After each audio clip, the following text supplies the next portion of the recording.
మామిడి కొమ్మ సిగ్గుపడి వంగింది. మామిడికాయ దర్పం ఓలగబోస్తూ జీలకర్ర బెల్లం పెట్టింది. అతిథులు అక్షంతలు వేసి మామిడి వధువరులను 100 ఏళ్లు ఫలించాలంటూ ఆశీర్వదించారు. అక్కన్నపేట మండలం అంతకపేటలోని మొదటిసారి కోతకు వచ్చినటువంటి తోటలోని మామిడి వృక్షాలకు అంగరంగ వైభవంగా వివాహం జరిగింది.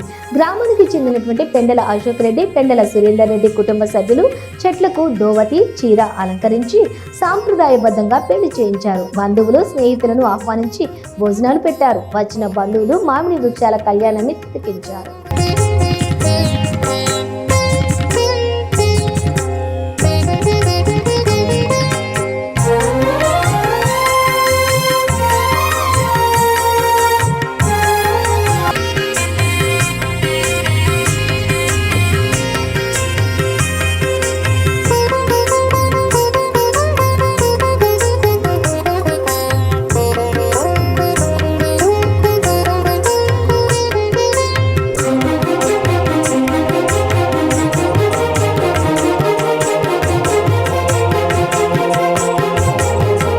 ఆచారంగా మేము తోట పెట్టుకున్నాం. మనం ఎలా అయితే హ్యూమన్ బీయింగ్తో రిలేషన్ ఎలా అయితే మెయింటైన్ చేస్తున్నామో అలానే దీని ఒక ఆచారం కొనసాగించి తృప్తి కొద్దీ ప్రేమ కొద్దీ వాటిలో కూడా ప్రకృతిని ఆస్వాదిద్దామని ఇలా ఒక పెళ్లిలా క్రియేట్ చేసాము.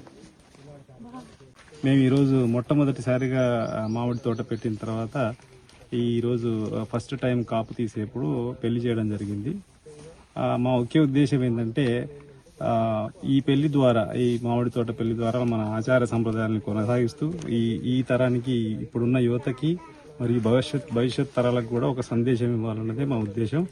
అండ్ చెట్లని ప్రేమించడం అనేది కూడా మా యొక్క ఉద్దేశం. Thank you.